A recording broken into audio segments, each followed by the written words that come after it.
মিষ্টি খেতে আমরা কিন্তু সবাই ভালোবাসি। আমরা কম বেশি সবাই মিষ্টি খুব পছন্দ করি।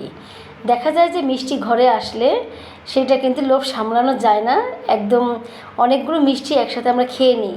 কিন্তু আমি মনে করি অনেকগুলো মিষ্টি একসাথে খাওয়াটা একদমই ঠিক না। যাদের ডায়াবেটিস আছে তাদের তো অবশ্যই ঠিক না, আর যাদের ডায়াবেটিস নেই তাদেরও কিন্তু খাওয়া একদমই ঠিক না একসাথে অনেকগুলো মিষ্টি খাওয়া। তো যখনই আমাদের ঘরে যখন মিষ্টি আসবে অবশ্যই একটার থেকে দুইটা বেশি খাবেন না বন্ধুরা, কারণ মিষ্টি আসলেই মানে খাওয়া ঠিক না। তারপরেও আমাদের মন তো চায়, মন তো আর মানা যায় না।